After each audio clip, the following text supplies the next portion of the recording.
Welcome, welcome. We are starting off with a verbal quid pro mo. It was such a delight to have Elaine from the Angus Eye Tea podcast come on to this very whimsical episode for this week. Check her out, angusIT.com, and all of those delicious social handles. Let's get on with the show.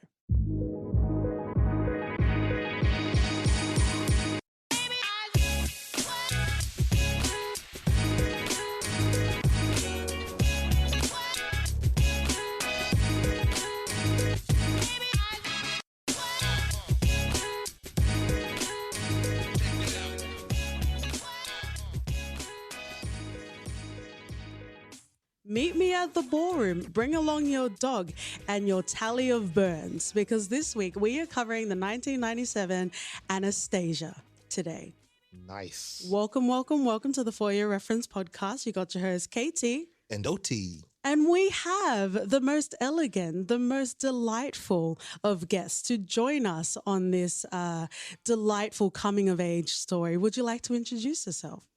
I would. It's me, Elaine Best from Angus Eye Tea, and also the biggest fangirl of For Your Reference. And I'm just very honored to be here after sending you message after message, asking to be on here, stalking you for a past year and a half. I'm just glad to be here finally. So thank you.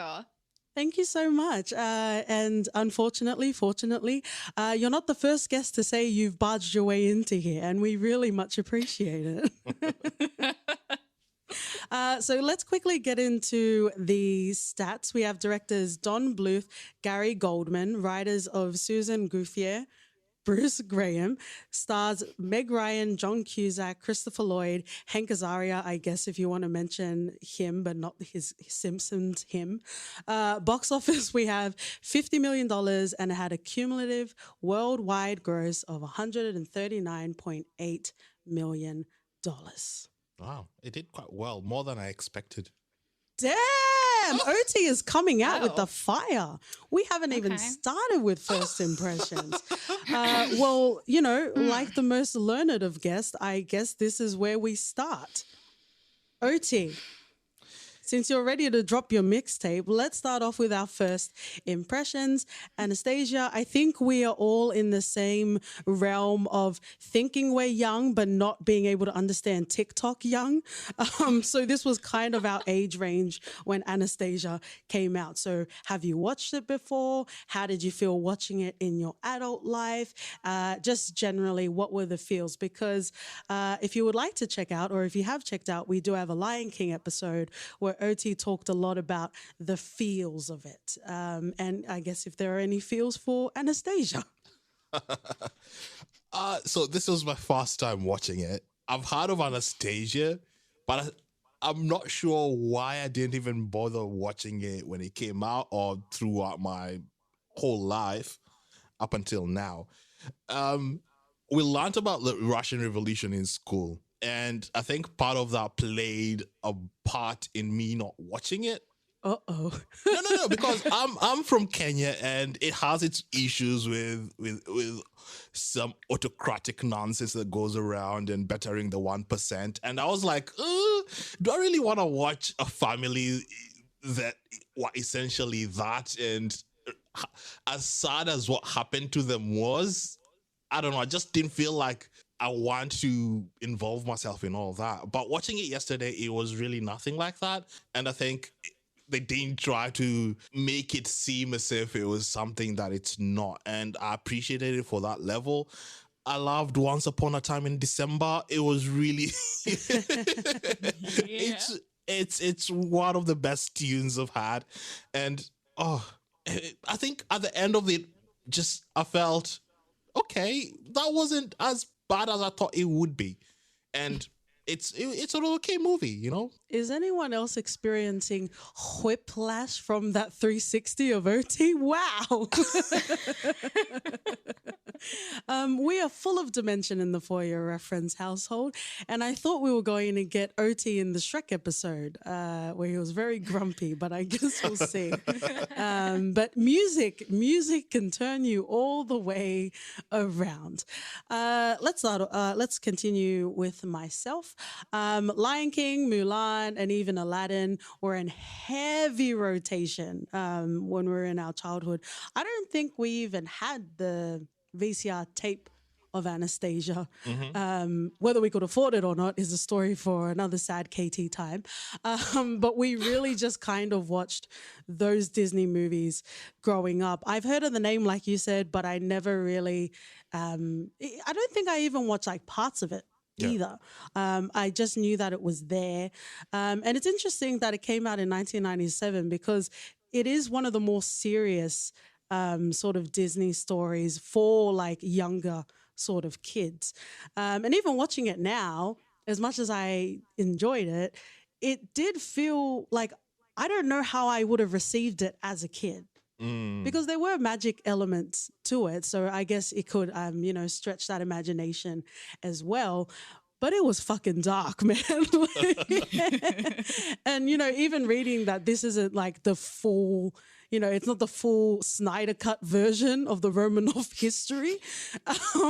Like, it's a lot. It's definitely a lot. I guess this is also just to say, spoiler, we are going to get into it. But, as the creator said, this is a fairy tale that takes place in Russia. So it's not spoiling Russian history, which is, again, it is a discussion for today, but I'm not sure how in depth we're going to go. I did enjoy the singing. I thought the singing was good. I like how the dog became the vehicle to bring characters together. That was one of my notes when we were watching this. Because I'm like, how is Anastasia going to meet with Dimitri and Vlad? And then it was the magical dog. And for your reference, Angus Eye Tea, we are very partial to dog heroes or giving dogs higher hierarchy than ourselves. But just generally, I enjoyed it, but I don't think I would have consumed it in a way that I consumed the other Disney films growing up if I had watched it at that age. Yeah, I see that. And I think one of the interesting things about watching it now, it made me want to go and read more on it. Like, so if I watched it as a kid, I'd think I'd be so into, what really happened during the Russian Revolution? What was Anastasia all about? Yeah. And it would have broken me reading that they all pretty much died. If you we already said spoilers, so I can't really spoil history. So it happened, and that's it. History spoils itself. Put that on a t-shirt, OT. Preach. Well, now it's your turn to preach, Elaine. Like we mentioned in our other guest episodes, not for anything, but we are very generous in the For Your Reference household, and we do allow our guests to choose what we're going to cover today. So naturally, this is going to evoke a lot. Perhaps it might evoke a lot in us while it's evoking you. Who knows? So feel free to share, how you feel about this movie and even up until today. Yeah. So first off, I love that I got to bring this movie into your lives. I feel honored. Disciple of Anastasia, it's working. But this movie has been part of my life since I was 3 or 4 years old. I don't know what brought my parents to get it, but it became my obsession. So it got to the point where, like, I asked my mom to do my hair like Anastasia. I had the jewelry box and the necklace. I had the figurines. I even had the painting of the Romanov family, which is a real painting, but then they made it a toy within the Anastasia box that you got. So I have a fake toy version painting of the Romanovs, which is kind of weird if you think about it, because again, they were real people. Yeah. But this movie, like, I think I was so drawn to her sassiness, and I look back because I did not have the same obsession with other Disney, like, princess kind of vibes, because technically she wasn't Disney at that time, but everybody was losing their minds over, like, Little Mermaid, and I just really honed in on Anastasia, and I think it's because she is such a sassy, feminist little character up in here. And I think I liked that because I had 2 older brothers and they kept doing nanny nanny boo boo girl stuck, and I was like, look at the Grand Duchess of Russia. So, like, I feel very like And I kind of like what you guys mentioned. So as I got older, I started to learn like, oh, this isn't fiction. This is actually history. And then I learned that they all died. And that was kind of a bummer when you grow up loving this movie. And you're like, oh my God, wait, they're real. Like, it's like a dream come true. It's like my childhood movie was real. And then it gets very shot down very quickly. Because they died. And I think, OT, you brought up a really good point that this movie, it takes a lot of different fragments, actually, of history and throws it all together. But they kind of didn't cover some of the more important parts of Russian history. Like Rasputin is the evil guy, whereas there was actual, like, political tensions there. But overall, loved the movie, and it actually made me want to know more about Russian history in general. And so to this day, I have like 5 Romanov books on my bookshelf right now, and I've learned everything possibly I could about the demise of the Romanov family. I know a lot. I have a book specifically about Anastasia. I have a book about the woman who actually impersonated her, Anna Anderson. And this is a whole history hole that I'm just like falling into, I can feel like right now. But yeah, basically it shaped me as a human. And I it's hard to say, like, I don't know why kids get addicted to things like that, but that was my thing. And I was telling y'all earlier, yeah, I watch it biannually at least, just to like refresh myself. Like if I feel like I'm losing my way, I'm like, oh, you know what? I should watch a children's movie. The soundtrack is a bop. It slaps. It's sickening. It's a banger. Yes. Once Upon a December is like iconic. I sing it all the time around Christmas, and people are just staring at me in the middle of a grocery store as I like break out in Anastasia tunes. But no, it's shocking because again, it wasn't Disney, and yet it was able to have that quality that I feel like a lot of non-Disney animated movies were just like, they felt awkward as you watch them. Like you were like, oh, this is really sad for you. I feel kind of uncomfortable here. But like, I felt right at home with Anastasia. So that's my very aggressive life obsession with this movie. And now I'm 26 years old and I'm just still here. Excited about it. Red in the face. I can feel flushed already. So this is off to a great start. Well, maybe that's why we never came across it. Do you know when it became a Disney film? Not to put you on the spot. No, it was only a few years ago, actually. Yeah, like maybe that's why then. 5 to 6 years. Yeah, so it wasn't as mainstream. I think the reason why it probably got a good boost is because I think about, what was it? It might have been only like 3 to 4 years earlier. So I don't know how much you know about the actual imposter of Anastasia, and it kind of follows with the plot. So I don't have to get too into it, but basically there was this woman who claimed to be Anastasia, and everybody was hoping like, oh, we hope a Romanov actually made it out of the execution. And so this is where the whole theory of, oh, Anastasia's gone. What if she did leave? And the conspiracy grows. And then we suddenly have this woman in like 1922, I think, which is like 10 years-ish after the execution of the royal family. And she's like, hey, my name's Anna, but I think I'm Anastasia. And nobody is able to confirm if it's her or not until 1994 or something. I don't know. Wow. Early 90s. This is where I lose my credibility as a history buff, but just trust me. So don't close. Look at history. I am the only person that's right. I make history. So, but yeah, basically they did a DNA test because we finally had that technology, learned she wasn't Anastasia, and then 2 years later, this movie drops. So it's very timely, and I think that's probably what helped boost it forward. So it was very, to me, it's kind of a weird political move that they released this movie. In the way that they did. But of course, as a kid, I didn't care about any of that. I was just like, fuck yes, girl. You got a cool dress and a jewelry box. I'm into it. Well, I think, the question on everyone's hot little mind is, have you ever cosplayed as Anastasia?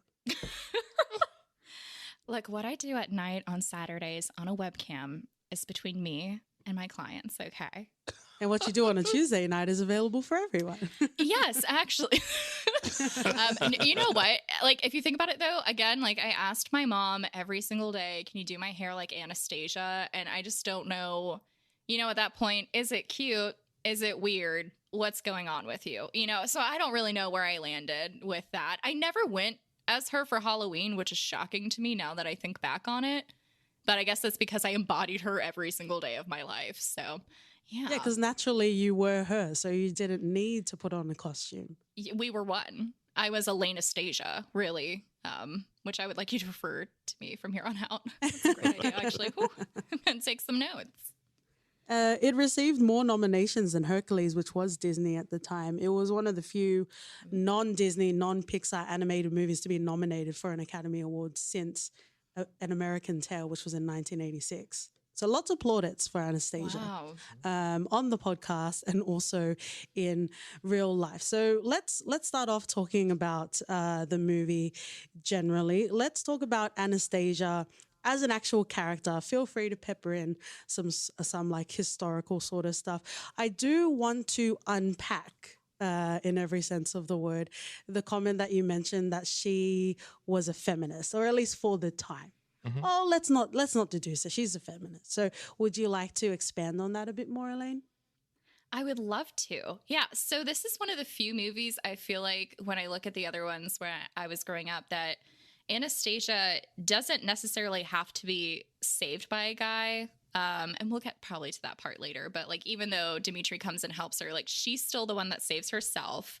Her motivations aren't based on getting a guy. And she also stands up for herself and doesn't kind of, I don't know, lessens her attitude to be ladylike or anything like that. I think my favorite line she says is she goes, "Men are such babies." And there's just a lot of that kind of like Grand Duchess energy she throws around that is just very attracting.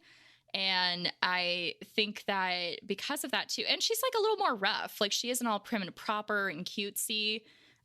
Like she's very, she's scrappy, I think is a good word. A little scrappy feminist, I'd say. Yeah, that's a very interesting take. The thing that threw me off yesterday, I was like, oh, that's weird for a Disney movie. I didn't know it wasn't a Disney movie up until I was like, oh, when at the end of it all, they don't even have this big grandiose wedding and they elope. I was like, that's very non-Disney-like. Yeah. That would have been such a big funfair at the end of it all. And I was like, oh, interesting. And I think that's also a very good contrast when they were at the theater and they were watching Cinderella, because it is very polar opposite to that. You have that grandiose, I got myself a man with my missing shoe. And, you know, we ride off into the sunset with our pumpkin. Yeah, and she has a personality outside of being royalty. Like, that isn't her personality. That's just her trying to find herself. And then it's a side effect. So I just feel like she's more likable and realistic overall. I feel like she has, like, normal body proportions, too, to an extent. I mean, like, everybody animated is just, like, incredibly skinny and stuff all the time. But in terms of, like, seeing other animated people, I feel like she seems more on the, like, I don't know, realistic side. I don't know how you guys feel about that, but I'm just thinking of agree. No, you go. Oh no, I keep going back to Little Mermaid. Like, girl, you ain't gonna have that nice kind of hair in like salt water, and I don't know what your waist is made of, but I feel like someone sneezes and your bones probably fall apart. And I feel like that wouldn't happen to Anastasia, the animated character that they presented. So I think I also like that because it wasn't so, I don't know, it didn't feel, I feel like there's a lot of manipulation to little girls who watch things. And there's this big kind of commercialization of like princess culture. And it's actually very interesting. There's some rabbit holes you can go down if you want to ever look it up, but it's very manipulating about your body image and like self-esteem. And I think I just like Anastasia, and I'm not saying it's perfect. It just to me is a very refreshing, not, you know, forcing a certain kind of, I guess, frou-frou princess thing, if that makes sense, which like all to you if you love it. It just didn't seem so, I don't know what the word is I'm going for. It's just amazing. Maybe that's where I'm heading. But yeah, what do you think about that? Yeah. Relative to the young sort of heroines that you would have, she's definitely more realistic, and especially in regards to her body. I would disagree near the end though. Because when she was at the opera, I'm like, what kind of waist trainer is she putting on? That's fair. That's fair. I was like, where was that body that whole time? Wow, woman. That is a great She was point. wearing an oversized coat through it all. Yeah, maybe that's the 90s version of in the 80s where they would take their glasses off and put their hair down and they become the hottest gal around. Maybe that's the 90s version. Well, you're seeing her in Russia. It's freezing cold. She's outside pretty much most of the time. So you're not going to get to see that figure all the time. Yeah, I guess so. But it's interesting because I would actually like those sort of resonance that you have. I actually have that for Mulan because she wasn't doing anything. Well, Daddy Shang, yes, please. I'll take another, make a man out of you. Thank you. But I would say, and eventually I guess we will cover Mulan, even though 2020 is very exhausting. But I felt the same way that you felt watching Mulan. Even though I didn't have that frame of reference, but I really latched onto Mulan as a character and how she transformed through that. I just want to share a note that I had while watching Anastasia. For someone that doesn't remember anything, Anastasia sure acts like a royal. Which is also, I love you, Elaine, but I feel like I'm like politely disagreeing with you. The reason why I wrote that is because I guess what could be perceived as her being her own independent sense of self, I just saw it as someone that was really rich and really wealthy, where yes, she is a female, but she was allowed to carry on a particular way. The fact that I say allowed is very sad, but it is true to the times. You know, women were to be seen and not heard, especially little girls. But she did walk around with an air of not necessarily entitlement, but she walked as if she was allowed to walk, which is a beautiful thing. But it was weird for someone to be from an orphanage without any sort of, understanding of who she was as a person. And she really walked in her own truth. And I'm like, she really seems to act like she knows who she was before, because someone from where she came from, like from an orphanage, I wouldn't expect them to be so encompassed, if that makes sense. Yeah, no, I definitely see where you're coming for that. I actually agree like she definitely has, she had a pretty solid upbringing, and to kind of, I don't know, I guess in a way it's like they show her that she's like kind of had to rough it, but you're right. Like she still has that, pristine bravado that probably comes from having that privilege of being royalty. And that's actually a big thing they don't get into, is like, why was everyone revolting against the Romanovs at that point? And it's because they were living in luxury and everyone was starving. So, it's kind of like, a thing. So, yeah, I actually agree with you that she definitely kind of acts like she deserves things, which in some ways is a great mood. But yeah, I mean, that definitely probably comes from her being raised within a palace with food again. Maybe it's royal muscle memory. Maybe that's. I think that's the technical term. Yes, yeah, royal muscle memory. We're going to put that on a shirt as well. I think the best example, or one of the early examples in the film where I felt that, which is probably when I wrote that note, was when they were on the train and they had realized that the ink was wrong. So their counterfeits were wrong. So they had to leave that cabin and actually go into the stowage, right? She really kicked up a hissy fit about that. And I'm like, lady, you just came from an orphanage. Why do you care? Like, you should just be happy you're on the train, mate. Like, well, let's discuss. She went to an orphanage and somehow no one stole her like gold emerald necklace. Yes. I think about that all the time. And I actually wrote that down as a note as well. I was like, so you're telling me she goes through rough and orphanage after being on the streets of St. Petersburg for a hot second in the middle of a revolution, and no one stole that?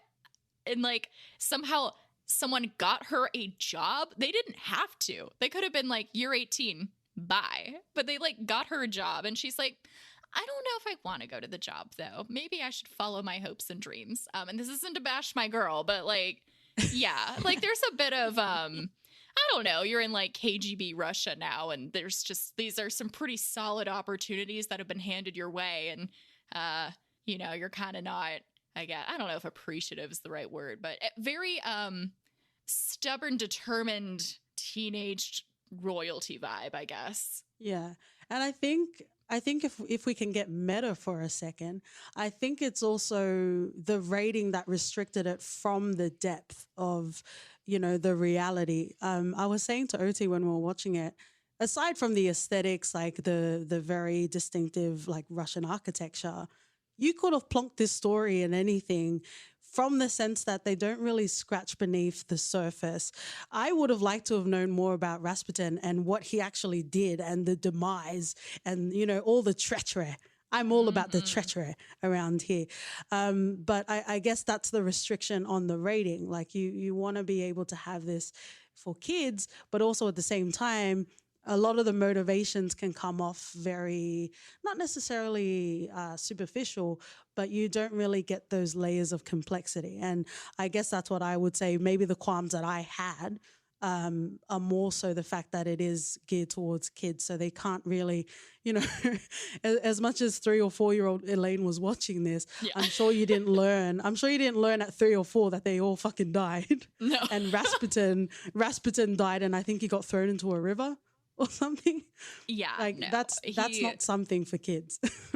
No, not quite. Not quite. Yeah. No, I wish so hard, because I mean, that's why it was kind of fun for me, is when I started learning the actual history behind it. Like, it was fun to see the little highlights they were able to include and kind of like get hinting at, kind of like the song, like There's a Rumor in St. Petersburg, because we can't actually talk about it. We have to keep it on the DL, because otherwise we will be taken to a gulag. But we don't talk about the gulags and Anastasia. It's just, silliness.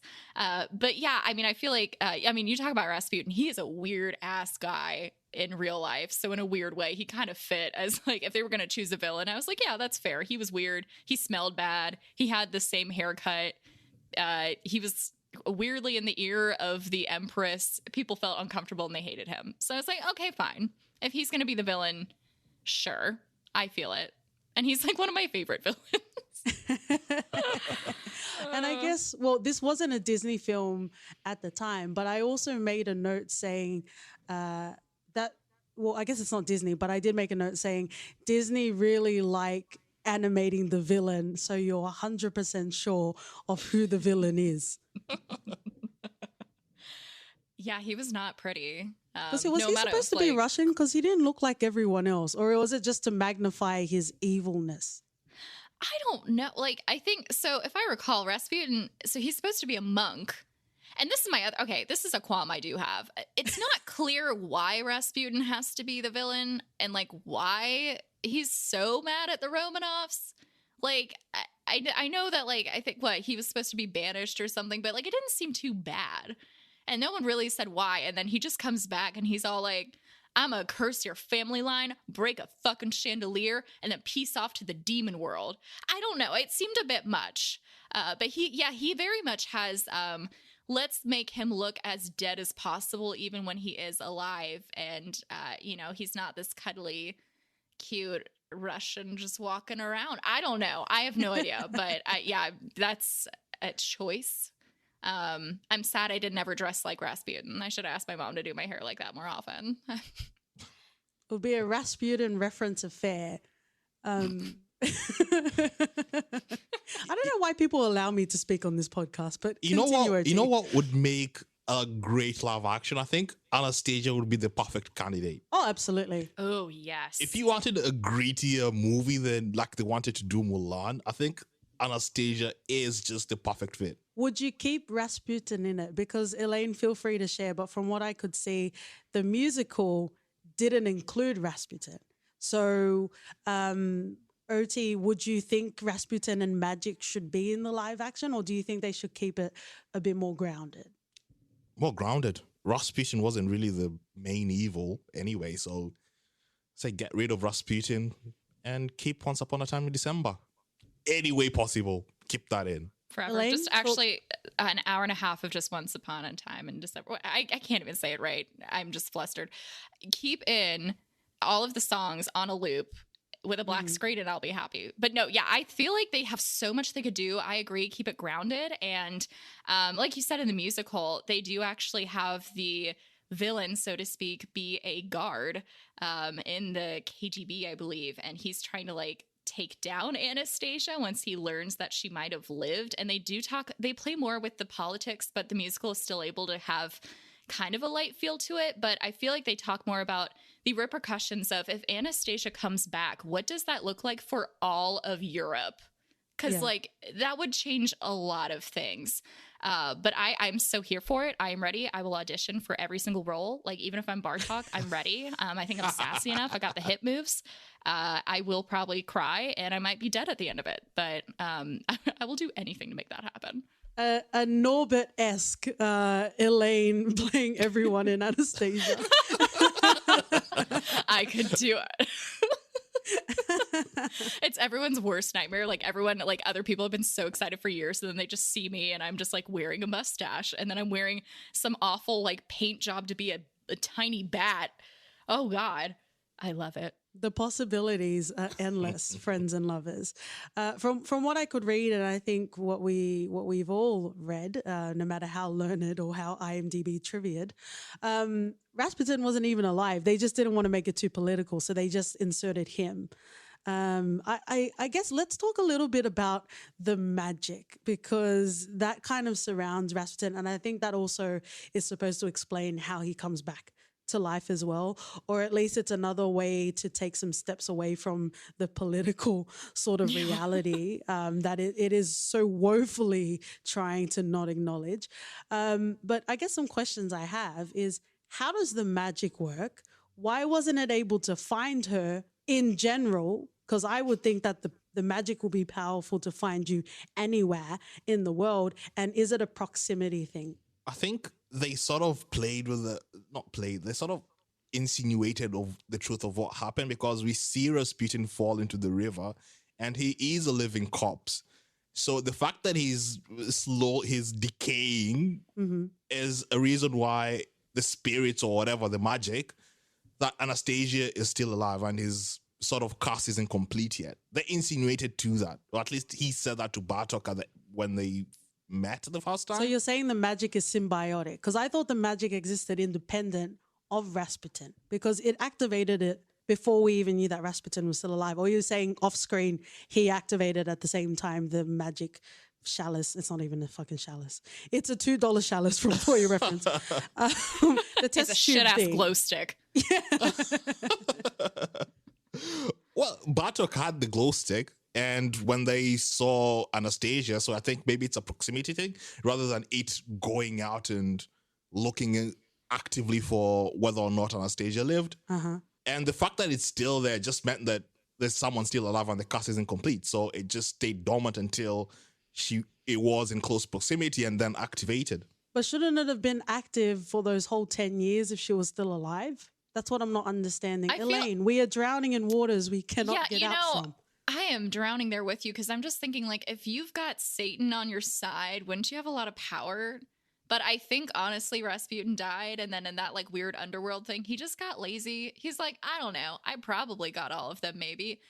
What's one girl? And then, you get bored. You have a lot of thinking time, and clearly your body is literally falling apart. I'll never forget when he, like, sneezes or something and his fucking skull comes out of his head. How is it still formed? How did he not turn into a deflated balloon? One of my biggest issues with the movie. But yeah, the magic part is convenient.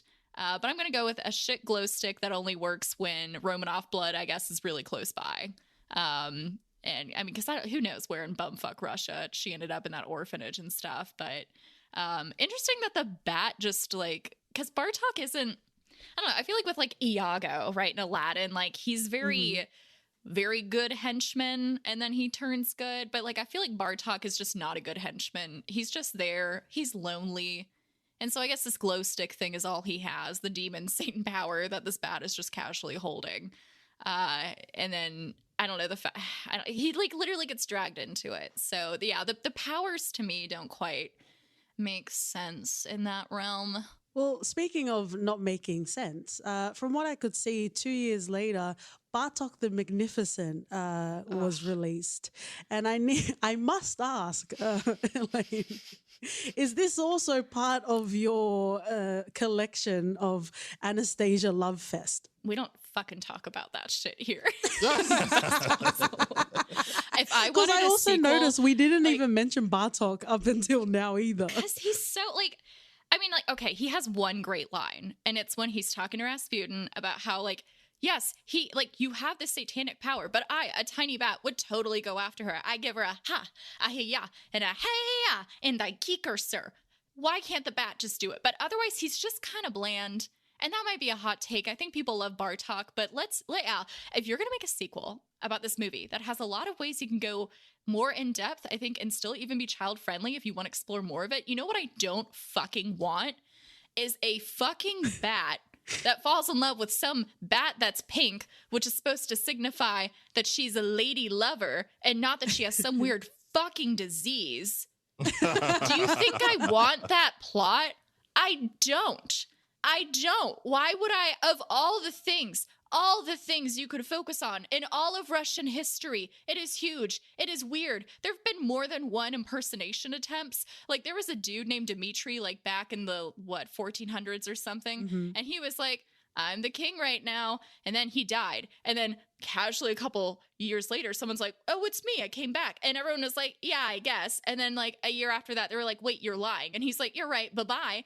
And then a couple years after that, a different fucking guy is like, actually, I am the real Dmitri. People buy it again. He gets married to the wife of the OG Dmitri, and no one like questions it until 15 years later. You're telling me you couldn't at least give me that? No, I got 2 fucking bats. Anyway, it's not my favorite movie, but... Can the real Dimitri please stand up? It's also very clear that Bartok Elaine is Shrek OT. And I guess maybe Uncut Gems Katie. Like, we found the holy trinity of rampage. I just don't understand, Elaine, how it could be mad at a pink bat. Well, I think it would be diseased if it was pink. Yeah, well, like, first off, bats are just full of diseases. I've never known of a white bat to begin with. And then to have a pink bat, which just, thank you. You couldn't have just made her eyelashes longer, like some classic animated shit. No, we're going to paint her fucking pink? What? What? Well, at first I thought, I was like, why are these some really malnourished looking pinky in the brains? But I didn't realize there were bats until I think it was later on in the film where he like flips upside down when he's with the little test tube baby thing. So I didn't realize there were bats either. From what I can see in the trivia, it was a black bat, but then they wanted to make it white just to give it a point of difference, just to make it look a bit more mystical and different. I don't know. I don't know. When I think of unicorns, I think of white bats as well. Nailed it, guys. Good job.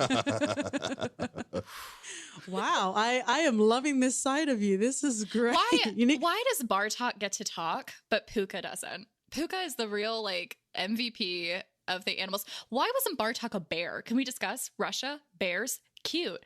An evil bear that maybe turns out okay? Great. A bat? Anyway. Friends and lovers, if you've welcome if you've come over from the Angus Eye Tea land, but if you are listeners of the For Your Reference podcast, you need to definitely listen to Angus Eye Tea. She has great segments, but she also has guided meditations. I would love for you to do a Bartok inspired guided meditation, Elaine. I probably need to do one now. Like, I have tea right next to me, and I'm just like, Elaine, you gotta breathe and calm the hell down. It's okay. Yeah, you know what? I will. It's for a very niche audience, but it's what I think my soul does need. And I can do a Shrek one as well and an Uncut Gems. You guys just let me know. We'll find peace at the end of this. We'll find our peace. I hope so. Let's kind of move a little bit away from Bartok, but I want to stay within the magical sphere, at least for one more discussion point. So in the train carriage, we have those little, are they bat things? The little green things, the dementors on the train, green, I wrote green dementors. The green dementors are capable of understanding English, ? And this is when they were welding the carriages together. I would like to discuss thoughts. I think we understand that, you know, there are some things that aren't grounded in reality, including the main storyline. but I would like to discuss this. I think it's more geared towards Rasputin having a mirror and seeing what's happening on the train and just instructing the green dementors to do to respond to their actions. Because Rasputin was looking at what they were doing on the train. So just instruct, they want to pull out the carriages. Weld it. He must have had like some shit ass deal with the devil if all he got for giving up his soul was some floating green bats that just show him what's happening with shit, and then they can meld together 2 fucking train cars, but they can't kill a fragile human being. That has to suck. I feel like he got ripped off there. Well, he gave his soul. Maybe his soul wasn't that great to start off with. That's a good point. You get what you pay for? Yeah, that's fair. Exactly. Yeah. Not all souls are created equal. And that was very clear. Well, that went nowhere. I thought we were going to have like a meaty physiological, that's not even the fucking word. It worked. I said work. I'm very Tina Fey, Liz Lemon right now. Just let me be, friends and lovers. While we're talking about the train, this was the first note that I made while we were watching this movie. Why didn't the grandma let Anastasia jump on first? Thoughts? Let's fight. I said she's a shit grandma to start off with. Yeah. Even if she jumped fast to carry Anastasia on board, she should have jumped out the fast thing, couldn't pull Anastasia up. You could say that she was being held back, but mate, I'd punch everyone around me and jump out of that Why are they train. holding her back? They don't know her. And also, I'm going to casually throw out, if you're in the middle of a revolution that's goal is to take down the aristocracy, maybe you shouldn't yell the fucking Grand Duchess's name loudly in the streets of St. Petersburg, because the grandmama is all like, Anastasia, and it's like, but what are you doing? You're just like, it's like she did everything to make it awful. I agree. She should have jumped off if that wasn't going to happen. And I'm sure at some point someone would have let her go. So even if she couldn't get out the second that Anastasia can't jump on the train, like maybe the next town over, come back and try to find her. Like right? Yeah, don't go all the way to France. Yeah. Don't just be like, no, I'm in Paris. Well, she does have a necklace. Maybe she'll find me one day. No. It made no sense. She is in competition with Grandma Rose in Titanic. There is a special place. There are 2 seats in Hades for these old women. Age does not absolve you. I know, in Shawshank, I'm not spoiling anything, but in Shawshank, when you get to a particular age, what is it? Compassionate, or they let you leave if you're old enough? No, these women were fucking shit. And they need to pay the price. I think part of the problem as well is this scene went on for longer than I thought it would. So it felt like there was ample opportunity for the grandma to help, or like OT says, if you can't help her get on, then you jump off so you can struggle together. Yeah. Well, go and hug your grandmas, because I'm sure they're not as bad. I will say, I always love that she goes by grandmama. Like, to me, that is so extra. Maybe that's like a privilege thing. Maybe that's like a royalty thing.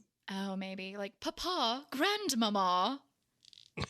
I'll make that when they talk about the Romanovs, I guess they're not talking about like the extended family. They were just talking about the nuclear family, right? Because she was alive. She didn't have to go through the curse. Yeah, I guess not. Which she was there for all of it, though. Sure. Wait, she was there for all of that. She witnessed that happen. She knows about the curse, and she does nothing. She could have tried to actively there's a whole storyline where she tries to go and find Rasputin or the magical shit glow stick to try to stop the Romanov curse, because she has this faith that her niece or whatever granddaughter person is out there. But no, what? Oh, okay. Yeah, she sucks. Just casually blowing holes in your favorite childhood movie. That's what I do. It's okay. It's not like it was one of the few things I held near and dear to my heart. No, I never liked Grandmama, to be honest. She was the most boring out of all of it. Now I can see it's because she was completely useless and actively didn't do anything except sing a song twice. The same one, to be clear. She's just like a record tape. But yeah, because she kept screaming her name. And yeah, again, the scene just felt too long. They should have done like a cut, like a quick cut of the scene so we understand the tension and the desperation of her trying to save Anastasia. But she was literally like, okay, bye. Das Vidania. Or at least make her faint or something. Respond to what's happening in front of her. That, oh, I can't get to her. Oh, no. And then she collapses. And then the next thing she realizes she's in Paris. That would have been better rather than just her looking at her granddaughter lying on the ground. Yeah. And apparently, she's apparently 8 years old. And can we just talk about how she does not look like she's an 8-year-old in the beginning sequence of this movie? I thought, she looks like she's at least, if we're being generous, 12, but 14, 15. She does not look like 8 years old. And I'm glad you brought this up, Elaine, because I was really struggling, especially 10 years later, because Dimitri seemed like a whole man with a wife and a mortgage.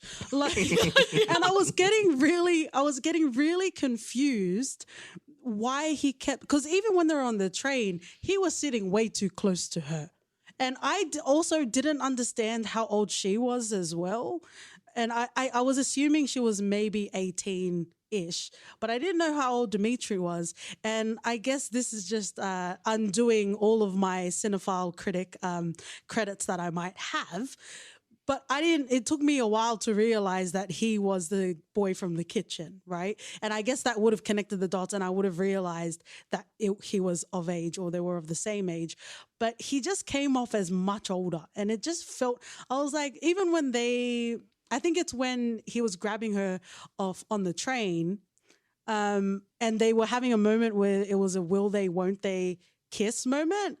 I was like, am I supposed to be shipping this or am I supposed to be calling authorities? I'm not. It was very confusing to me. And even when they were dancing together and then you have Vlad making the comment, you don't lead, let him. Oh, the biggest eye roll in history and the biggest vomit in history. I was like, oh, I get it was for the times, but I'm like, that sort of dialogue, I'm just like, come on, guy. They definitely animate everyone so they look oddly older than I think what their ages are supposed to be. Because there'll definitely be moments that I'm like, Anastasia looks like she's 29. What's happening? And then her magic hair goes from being short to long to short to long. There's some that's some magic. If you want to go back into the magic talk, her hair makes no sense throughout the entire movie. I'm glad you brought that up because I wrote that down as well. But I feel like she only had long hair when she was wearing those nice dresses. It must be a Romanoff button when you're royalty. You get to suddenly have beautiful long locks because you definitely were well fed throughout your entire life. So, you're going to be able to just have these beautiful, shining hair moments. But in America and in Kenya, did you guys ever have, well, obviously Play-Doh's universally understood, but there was a troll doll edition and you could push the Play-Doh through and the hair would come out. Yes. Oh God. Yeah. Nah, never had wow, that that took me back. Damn. Right? Maybe that's a Romanoff button, just pushing the Play-Doh out. Ertie's like, what the fuck are you Westerners talking about? Oh, no. Because now I'm imagining it she has to cut it from her eyes because she hits the button. It just comes out everywhere. And maybe that's what happened to Rasputin with his hair. He tried it and then it got broken. And then he just got stuck with whatever the hell is growing on his head. It's the Coraline spiritual sequel. Oh, God, no. But yeah, the age difference is very ambiguous. So I just pretend that Dimitri has just been aged by the happenings around him. I think everyone had to grow up quickly. So we'll just go with that and not consider if it's creepy or not. And ignorance is great. It's fine. But yeah, no, I mean, the animations sometimes don't actually match up. I don't know. For example, having a pink bat. There's just some of the stuff they chose stylistically didn't quite make sense. Though I did highly enjoy their CGI moments. Where were they? Well, whenever they actually, there you go. Oh, you're good. I don't know if it's CGI adjacent, whatever, when you have the chandelier fall and then the weird horse, they were trying to play with making it look kind of 3D without it being a 3D movie. And like every time it felt a little awkward, but I was like, this is pretty cool. I feel like I'm about to die, which is what you want out of any kind of kids movie. And also when they were doing like shots of the train, because I was wondering, Yeah. is that what it looked like in the early 90s, or was that like what do they call it, remastered? Is that what it looked like back then? That's what it looked like back then. Yeah. Oh, that's pretty cutting edge. Yeah. It's like, oh, this giant glowing-eyed horse statue is probably going to murder everybody, and this is just going to take a route south. But it didn't, because it's a happy movie about a happy topic. In real life, it was still happy. It's fine. I'm still triggered thinking about how they're actually dead. It's just such a bummer when you're a kid and you're like, oh, womp womp. There that goes. It's like one of those things where you read creepy pastas, like the one about the Rugrats, and it was all in Tommy's head. But the sad thing about Anastasia is it's not a creepy pasta, and it's fucking real. It's fucking real. I also have a note here saying, who knew songs were used to share historical details before Lin-Manuel Miranda?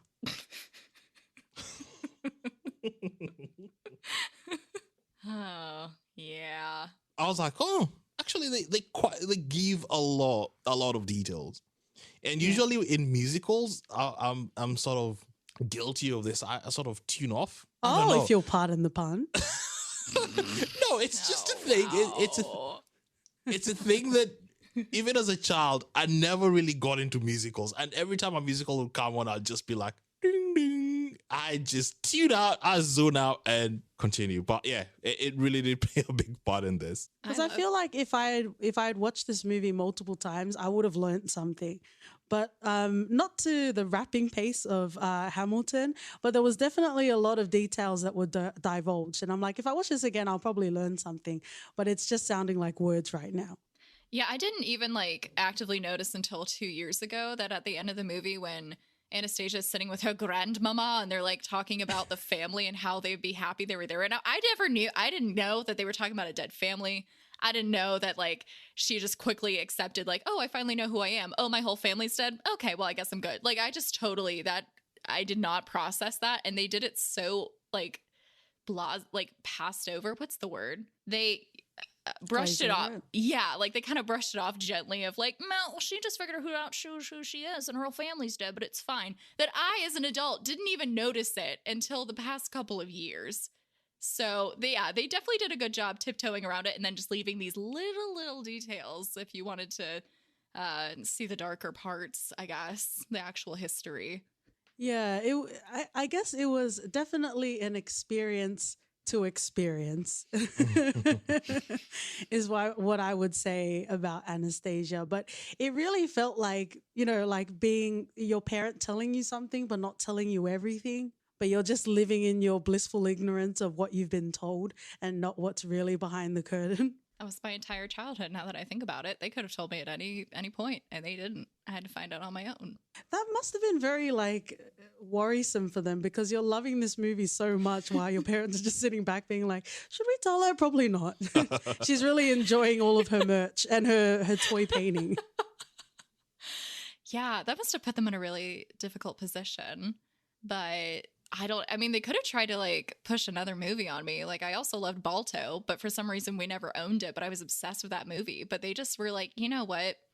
Of all the things our daughter could be obsessed with, how about a story about one of the more gruesome events of history, a giant upheaval of Russian history. And we just kind of got out of the Cold War. That seems like an appropriate thing to really let her get into. And I guess there isn't a parenting book about how to let your child know that they're little superhero was brutally murdered, and maybe the way they were portrayed wasn't accurate. Yeah, that therapy is still filled with that to this day for me. There's a lot I'm processing with that.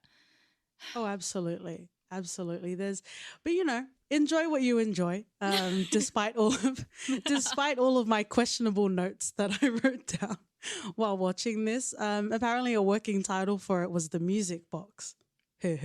Oh, God. I'm glad they didn't do that. I think it's nice that they just had her name, like how you have Mulan or Cinderella. Yeah. So it's kind of at the forefront. But yeah, it was a journey to behold.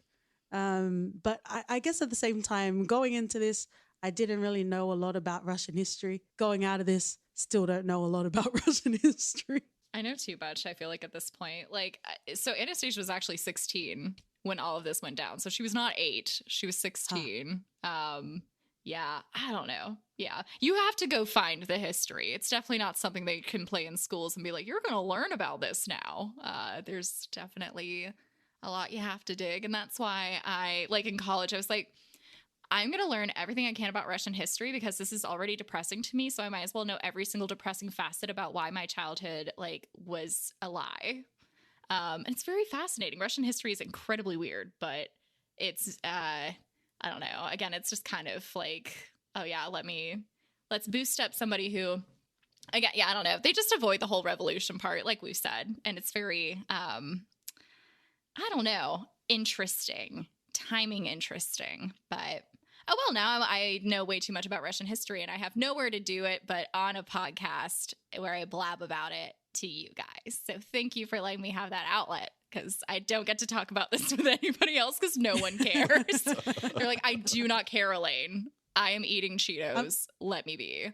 Well, I guess the solace that you can confide in is that, as you know, even though there are qualms to have with Anastasia and it is a glazing of Russian history, it is nowhere near as problematic as Pocahontas, friends and lovers. That does make me feel a little better, but also worse. Which is sad. That, yeah, I guess in terms of like retelling, they could have done worse. But they also, I mean, again, it's just like they were like, oh yeah, let's just focus on a bunch of rich white people and how sad they were. Again, isn't this exciting for everybody? So we've never heard that story before, right? Yeah, and that's the way to understand the world, through white people and their feelings about other people's feelings. Well, that's pretty much all I had to cover today. Elaine, is there anything else you want to add? No, yeah, that was it. I love the songs, again, are amazing. The French scene, just really quick, in France, that like opening scene, I forget what it was, but they make like 20 different references to either French historical people or just like other famous Europeans. So like there's the Freudian slip. I don't know if you caught that, but there's Freud. I saw that. Yeah. So they're like, they're all these little things. The animation is suddenly an impressionist painting. Like that's what the whole France like setup is. And so I thought that was like a really cool snippet. But yes, I've said my piece on Anastasia. I think I am okay. I am centered now. Bartok. I just wanted to throw you off your center. It's like your Martha. No. OT, anything? No, I just think that they could have used. There was a lot of moments I got frustrated, especially with Dimitri when he came to sort of trying to reunite Anastasia with the grandma. There was like a lot of things he could have said to make it go quicker. Your daughter, your granddaughter's there. You know, there's this music box. Like, but he just kept on going on and on about how, oh, you really need to see her. She is the one. Yeah, she's literally outside. Yeah. Anyway, yeah, but I think it was a really enjoyable movie, and it sort of, I understood why they did it the way they did, because the reality is quite grim. Yeah. So yeah, I appreciated it. Nice. Well, thank you. We take kindly to the For Your Reference and Angus Eye Tea kind around here. Thank you. We have absolutely loved having you on, Elaine. And I didn't anticipate that I would poke holes in this movie. I guess I didn't know that until I started watching it. But absolutely. Thank you so much for coming on to our podcast. We are going to finish off in a segment we call For Your Reference. Elaine, so 1 or 2 TV shows or movies that you think people will enjoy if they enjoyed Anastasia. Yeah. So if you want to keep up with your Russian fun, I'd recommend The Great on Hulu. And it does this thing. So it follows Catherine the Great's rise to power, but it is very irreverent. It is funny. They keep modern stuff in there. Like they're constantly going like, oh, fuck you. And then they're kind of like doing weird like hip hop dancing, but they've given it the flavor of like old time dancing. So it's more of it has more of that edge that we talked about that we wanted in Anastasia, but more following Catherine the Great. And I think it has Dakota Fanning and Nicholas Hoult in it. I highly enjoyed it. I binged the whole season. So if you need more Russian history, I'd head that way. And then I guess the only other one I really have would be Anna Karenina if you want to kind of have a mind fuck, but just keep following the Russia stuff. Keira Knightley running around mostly in a gown is kind of what you get. So if that's your vibe, go for it. Have a cup of tea. Watch people lose their minds. I love that. You're like, you want Russian realness? Here, have it. You know what's funny? When I was trying to like refresh myself. I Googled like, oh, like movies about Russia. And you know what popped up? Air Bud. So there's a conspiracy for you. How is Air Bud related to Russia? Is Air Bud playing sports in Russia? What's going on there? So I was very confused by that. And I don't know what that means. But you know what? I will recommend Air Bud. Fits in with the theme. Wholesome, dogs, sports movie. Russia. Words. Words. Words to your grandmama. Your grandmama was so stupid that she blah-blah-blah. Yikes. There are no grandmamas in our reference. Oh, actually, no, there is, but it's probably one of the best grandmamas that deserves all of the seats with Robot Jesus. We will be referencing the 1998, not 2020 version of Mulan. Hell yeah. Hell's fucking yeah. Shang on a mountain all night long, friends and lovers. But that is it. We have done it. We have achieved all we can achieve today, guys. All for you. Elaine, where can we find you on a week-to-week, day-to-day, or whenever you want us to find you basis? Yeah, so there's obviously that webcam I do where I'm dressed up as Anastasia, but more importantly, I guess my podcast, Angus Eye Tea. You can find me on any streaming platform, and that's Angus like the cow, I like the body part, and tea like the drink. I hypothetically have a website, and it's www.angusietea.com. It's kind of defunct, but if you want to see something depressing to like bring joy to yourself, go to that URL. But you can follow me on Twitter and Instagram at Angus Eye Tea as well. I'm working on a creepypasta about Elaine's website.